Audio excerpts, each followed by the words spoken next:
To my new blog. तो कैसे हो सब लोग। आज फिर से हम दूसरा ब्लॉग बनाने आ रहे हैं। ये मेरी चैनल का दूसरा ब्लॉग है, मतलब फर्स्ट ब्लॉग तो मैंने बना दिया है, ये है दूसरा ब्लॉग।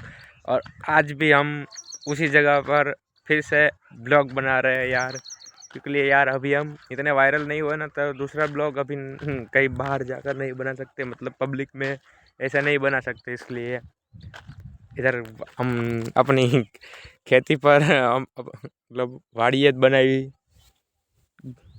વાડી સિવાય બીજે ન બનાવી, કેમ કે આપણે વાયરલ નથી આ તો કોક ને કોક એમ કે ભાઈ આ બધું શું કરસ ને આ તેમને, એટલે એની માટે આપણે બીજો પણ બ્લોગ આપણે વાડીએ જ બનાવી છે।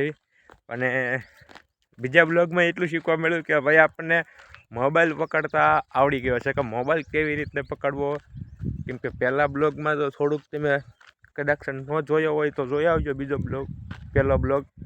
કેમ કે એમાં મેં મોબાઈલ પકડતા મને બહુ નહોતું આવડતું, એટલે કે પાછળનો કેમેરો આ રીતના એના બદલે હું ઉલટો કરતો હતો, આ રીતના કરું છું ને એના બદલે ઉલટો કરતો હતો, જેનાથી પાછળનું જે છે એ બધું ઉલટું દેખાતું હતું।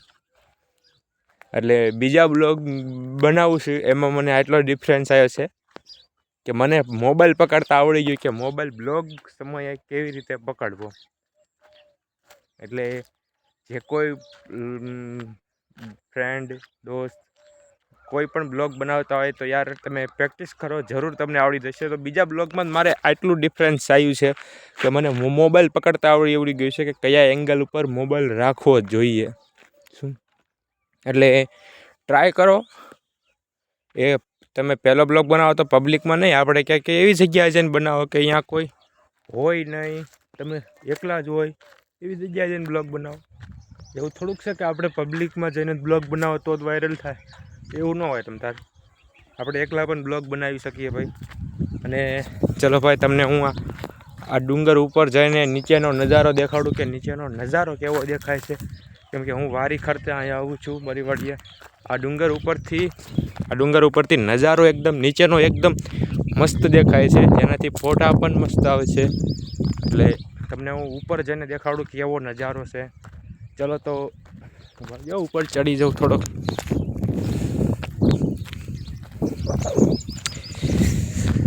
भाई इसमें ऊपर चढ़ने में थोड़ी दिक्कत होती है।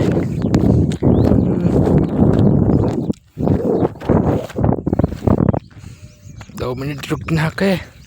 चलो भाई हम फाइनली ऊपर चढ़ चुके हैं और देख लो आप लोग नीचे का नज़ारा कैसा है, वो एक बार देखना, पीछे का नज़ारा देखो यार।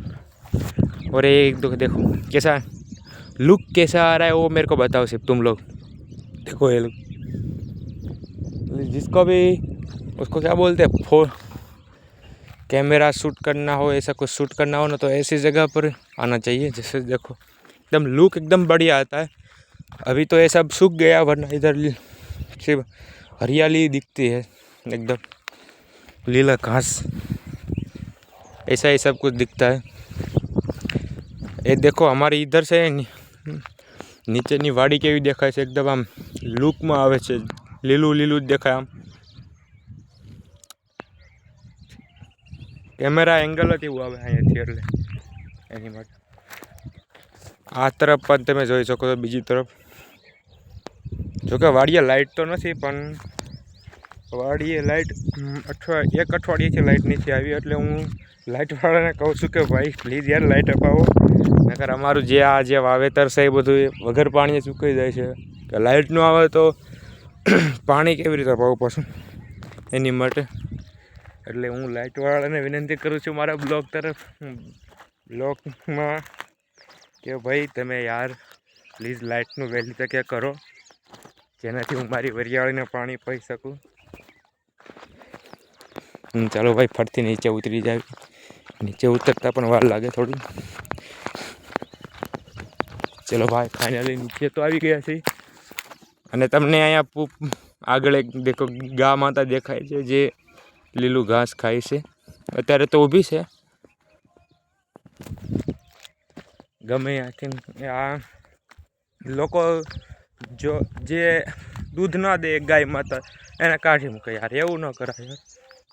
જો આ વગડામાં એકલી જ ગાય માતા રખડે છે, તમને હું દેખાડું, ઝૂમ કરીને દેખાડું, એવું લાગે તો આ જો આખા વગડામાં એક જ છે ગાય માતા યાર.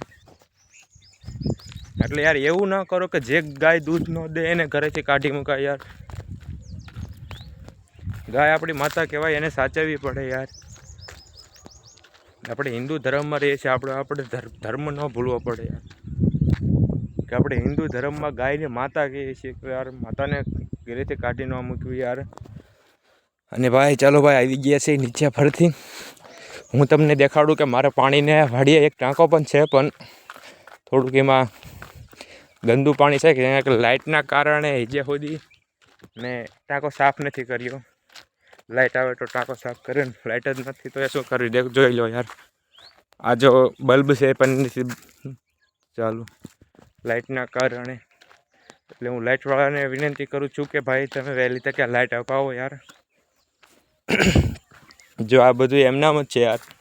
તમે વહેલી તકે લાઇટ આપો તો મારે આ કંઈક ટાંકો બાંકો સારો કરાય, પંખીને પાણી બાણી મળે યાર. જો એટલો તો ઊંડો વિયો ગયો છે યાર પાણી ટાંકામાંથી, નકર એકદમ લેવલમાં ભર્યું હતું, આખો ટાંકો ભર્યો હતો. એના લાઇટના કારણે યાર આવું બધું થાય છે.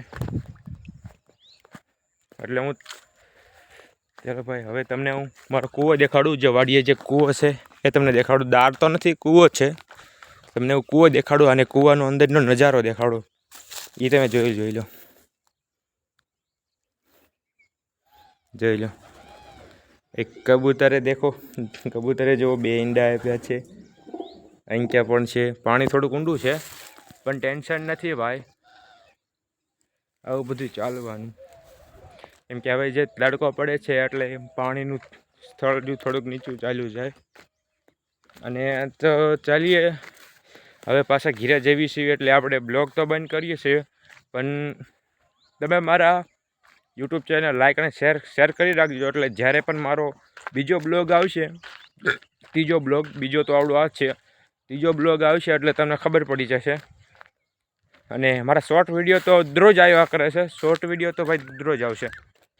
શોર્ટ વિડીયો તો હું મૂકું જ છું દરરોજ, પણ બ્લોગ ક્યારેક જ આવશે. કેમ કે યાર અત્યારે આપણે વાયરલ નથી થયા તો પબ્લિકમાં બ્લોગ ન બનાવી શકીએ યાર. અને પબ્લિક એમ કે આ બધું શું કરે છે તું, કે તારું કાંઈ નહીં છે, તને તારે વ્યૂઝ નહીં આવે, કાંઈ નહીં થાય. એની માટે જોઈ લો ભાઈ, અત્યારે આપણી પાસે આ છે. બધા યુટ્યુબર પાસે જેવા ફેમસ થઈ ગયા છે એની પાસે સારી ગાડીઓ હોય, સારી બધું હોય. અને આપણી પાસે આ આપણું છે ભાઈ, હીરો હોન્ડા બાઇક ભાઈ. એની સિવાય તો ભાઈ કાંઈ છે નહીં. એટલે મને લાઈક, શેર અને સબસ્ક્રાઈબ કરજો યાર મારા બ્લોગને યાર. તો હું પણ એક મોટો યુટ્યુબર બની શકું. હું પણ મહેનત તો કરીશ. જો કે મોટા યુટ્યુબર જે સૌરભ જોશીના તમે જોઈ લો, એને કેટલા વર્ષ સ્ટ્રગલ કર્યું છે ભાઈ. 6 વર્ષ એક દિવસ, 6 વર્ષ ડેઈલી એક વિડીયો અપલોડ કરતો હતો, ત્યારે જઈને એને આવી મોટી પ્રગતિ થઈ છે. એમનામ તો પ્રગતિ ન થાય યાર.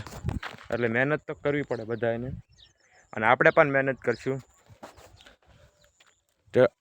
તો ચાલીએ હવે મળીએ ત્રીજા વિડીયોમાં, ત્રીજા બ્લોગમાં.